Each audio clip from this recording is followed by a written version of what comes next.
Basically India जो है ना उसकी जो फॉरेन पॉलिसी है ना वो इंडिपेंडेंट है, तो वो जो है ना वो किसी के भी जो है ना वो आ नहीं आता, क्योंकि उसकी जो है ना वो फिफ्थ इकोनॉमी है। इंडिया जो है ना वो, क्योंकि वो दुनिया की सबसे बड़ी कमोडिटी की मार्केट है। जिसने भी जो है ना वो अपना माल बेचना है ना, उसने रशिया से जो है वो इंडिया से जो है ना वो कांटेक्ट करना है, क्योंकि इंडिया की अब जो लॉबीज़ है ना वो पूरी दुनिया में सबसे ज़्यादा हैं। इंडिया अपनी फॉरेन मिनिस्ट्री को जो है ना वो वहाँ कह लेंगे बहुत ज़्यादा जो है ना उस पर स्पेंड करता है। उन्होंने जो है ना वो अभी यूएस में जो है ना वो सबसे ज़्यादा लॉबीज़ जो है ना वो हायर की हुई हैं। तो मेरे नज़दीक मैडम इंडिया कभी भी इस तरह की गलती नहीं करेगा, क्योंकि रशिया ज़्यादा स्ट्रोंग है according to my point of view than India. India को मैं यही कहूँगा कि अगर तो जंग से बचना चाहते हो, अगर मुल्क को अपने ऊपर लेके जाना चाहते हो, तो मैं यही कहूँगा कि रशिया के खिलाफ कभी भी वोट मत करना।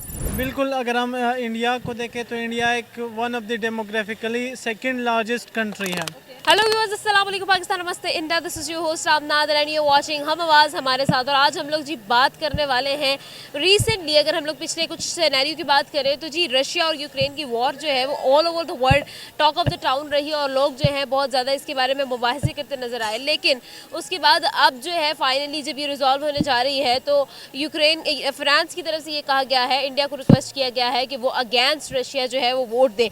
फ्रांस और रशिया की जो कंट्रोवर्सी है वो तो ऑब्वियसली है, लेकिन उसके अलावा भी इंडिया को जो है फ्रांस की तरफ से कांटेक्ट किया गया और कहा गया है कि आप अगेंस्ट रशिया जो है वॉर को स्टॉप करने के लिए जो है वोट दें। तो जी इसके बारे में लोगों का स्टैंड जानते हैं कि फ्रांस की तरफ से आखिर क्यों इंडिया की तरफ रुख किया गया और ये उनकी तरफ से रिक्वेस्ट की गई है कि आप रशिया के अगेंस्ट वॉर जो है वोट दें। तो चलते हैं लोगों के पास, जानते हैं और उनका क्या ओपिनियन है, क्या ख्याल है, क्या इंडिया जो है वो फ्रांस की बात मानेगा। तो चलते हैं आवाम से जानते हैं उनका ओपिनियन। आप कमेंट बॉक्स में भी ज़रूर बताएं कि आप क्या सोचते हैं, क्या ख्याल करते हैं। अस्सलाम वालेकुम। वालेकुम सलाम। कैसे हैं आप? बिल्कुल ठीक। अच्छा सर, आज हम आपके लिए एक सवाल लेकर आए हैं। फ्रांस की तरफ से इंडिया को रिक्वेस्ट की गई है कि जो है रशिया के खिलाफ वोट दे, जो वॉर के जो वोटिंग होनी है उसमें आप क्या कहते हैं, किस तरह से देखते हैं? बेसिकली इंडिया जो है ना उसकी जो फॉरेन पॉलिसी है ना वो इंडिपेंडेंट है, तो वो जो है ना वो किसी के भी जो है ना वो आ नहीं आता, क्योंकि उसकी जो है ना वो फिफ्थ इकोनॉमी है दुनिया में सबसे बड़ी जो है ना वो। सो उनकी जो है ना वो पॉलिसीज़ बहुत ज़्यादा जो है ना वो अब स्ट्रांग है। इवन के जब यूक्रेन और रशिया का हुआ था और तब जो है ना वो अमेरिका ने भी प्रेशराइज़ करने की कोशिश की थी इंडिया को कि जी आप जो है ना वो ऑयल जो बाय कर रहे हैं वो रशिया से, उससे जो है ना वो गोलियां खरीदी जा रही हैं, ठीक है। सो उसके जो है ना वो फॉरेन मिनिस्टर ने जयशंकर ने उसने बयान दिया था कि जो फिर आप जो है ना वो सारी की सारी जो है ना वो जर्मनी हो गया, ये सारे के सारे जो है ना वो गैस वहाँ से खरीद रहे हैं, तो क्या उससे बुलेट्स बाय नहीं की जा सकती हैं।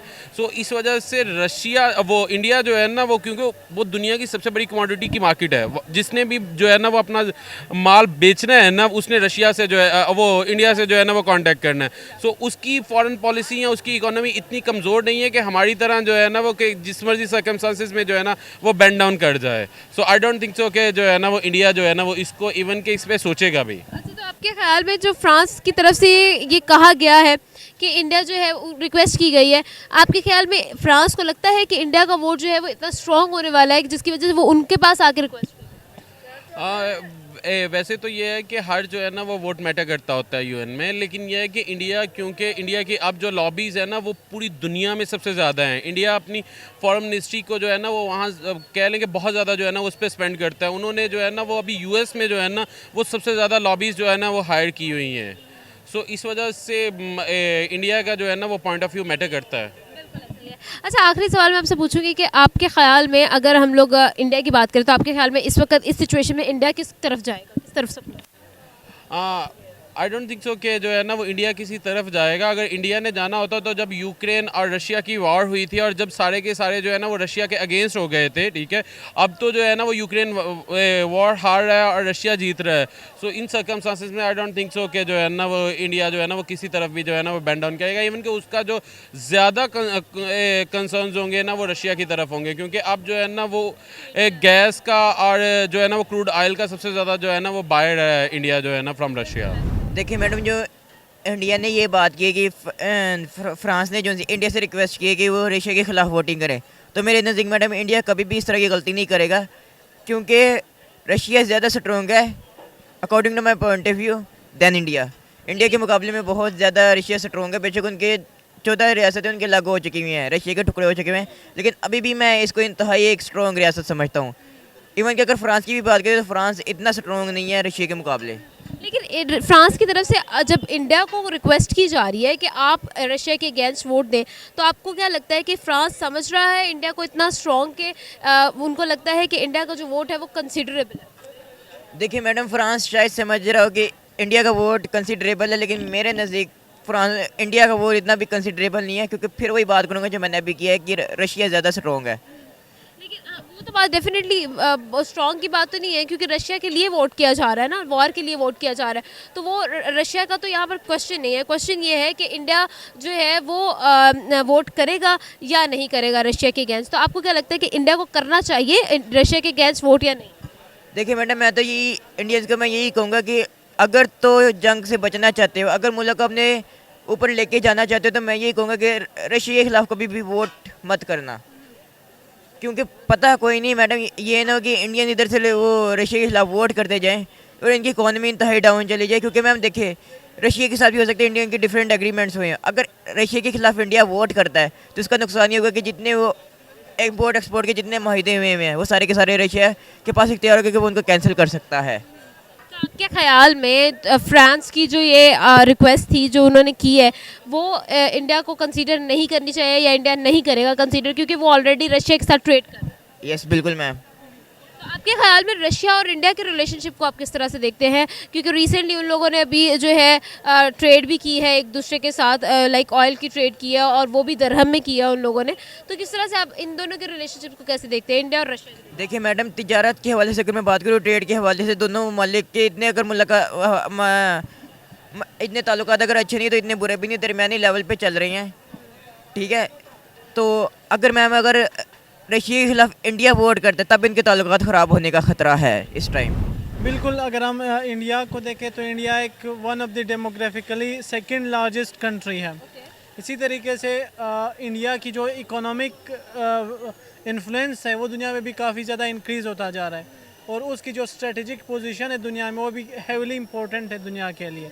अगर हम देखें तो इंडिया की जो इंक्लिनेशन है क्वाड में यूएस के साथ, तो वो भी इसी वजह से है कि इन इकोनॉमिक जियो स्ट्रेटेजिक और पॉलिटिकल इन्फ्लुएंस की वजह से। तो इंडिया टेक्नोलॉजिकली भी एक इमर्जिंग पावर की तरह, एक ग्रेट पावर की तरह इमर्ज हो रहा है। तो इसी तरीके से पॉलिटिकल और इकोनॉमिक इन्फ्लुएंस भी इंडिया का काफ़ी ज़्यादा है। तो इसी वजह से इंडिया एक ग्रेटर पावर की तरफ मतलब अपने आप को ट्रांजिशन कर रहा है। तो आपके ख्याल में sir definitely that is a great thing. और अच्छा, मज़े की बात ये है कि हम लोग अगर इस सिचुएशन को देखें तो रशिया और इंडिया का रिलेशनशिप बड़ा अच्छा है। रिसेंटली उन्होंने क्रूड ऑयल भी ख़रीदा और उन लोगों ने एक बड़े पैमाने पर जो है ट्रेड की, और इंडियन यूएस डॉलर्स को उन्होंने डिच करा के जो दरहम में ट्रेड की थी। यूएसए के साथ भी उन लोगों की जो सैंक्शंस थी उनको भी उन्होंने फॉलो नहीं किया। ये सारी सिचुएशन देखते हुए पता चल रहा है कि रशिया और इंडिया के अच्छे रिलेशनशिप्स हैं। उसी के साथ साथ अगर हम लोग फ्रांस की बात करें तो फ्रांस और इंडिया की भी ट्रेड बहुत अच्छी है। इस सब चीज़ों को देखते हुए आपके ख्याल में इंडिया जो है वो किस डिसीजन की तरफ जाए? असल में ना, स्टेट्स जब इंटरनेशनली इंटरेक्शन कर रही होती है, बिहेव कर रही होती है, वो फ्रेंडशिप्स पर के बेसिस पर नहीं, क्योंकि अलाइंसेस जो स्टेट्स के दरमियान होती है वो परमानेंट नहीं होती है। हमेशा जो द मोस्ट सिग्निफिकेंट या परमानेंट चीज़ें स्टेट्स के इंटरेक्शन में रहती है वो उनके इंटरेस्ट होते हैं। अगर फ्रांस इंडिया से कहता है कि आप रशिया के अगेंस्ट वोट करें, तो इंडिया ऐसा बिल्कुल नहीं करेगा। इवन इंडिया यूएस के प्रेशर को भी मतलब वो निगलेक्ट कर रहा है, क्योंकि इंडिया की जो इंटरेस्ट है इसमें मतलब वो अपने इंटरेस्ट को प्रोटेक्ट करते हुए मतलब डिसीजन लेता है।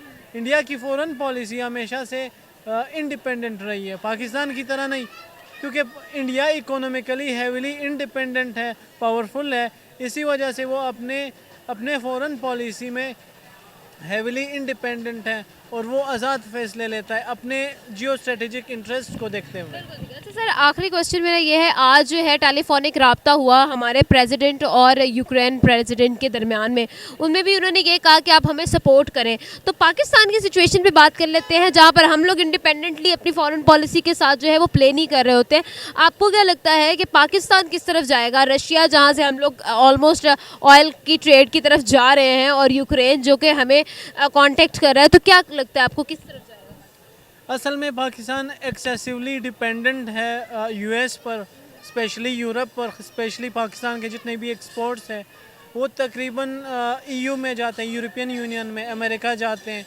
और इसी तरीके से वेस्टर्न पावर्स के साथ पाकिस्तान की जो रिलेशनशिप है, मतलब पाकिस्तान हैवीली डिपेंडेंट है वेस्टर्न स्टेट्स पर, स्पेशली एड पर। आप अगर आईएमएफ की बात करें, एफएटीएफ से निकलने की बात करें, तो हैवीली डिपेंडेंट है उस साइड पर, जो कि वेस्टर्न साइड है, जो जिसे यूएस लीड कर रहा है। इसी तरीके से अगर आप रशिया को देखें तो पाकिस्तान भी रशिया के साथ अपने ताल्लुकात को बेहतर बनाने की कोशिश कर रहा है। बट यहाँ पर हमारी जो स्ट्रेटेजिक प्लानर्स हैं उनके दरमियान एक डिवाइड देखने को मिलेगा कि मतलब किस साइड पर होना चाहिए। बट जो करंट है वो यूएस और वेस्ट की तरफ काफ़ी ज़्यादा वो इंक्लाइंड है। बिल्कुल ठीक है, बहुत शुक्रिया सर हमारे साथ मौजूद थे, उनका ओपिनियन जाना। Thank you so very much. जी व्यूअर्स, लोगों से की बात जाना, उनका ओपिनियन अब तक शेयर भी किया। उम्मीद करती हूँ आज की वीडियो आपको पसंद आई होगी। आप नादिल को दे इजाज़त, देखते रहे हम आवाज़। हमारे साथ आपसे मिलेंगे एक नई वीडियो में, तब तक के लिए अपना और अपनों का बहुत ख्याल रखिएगा।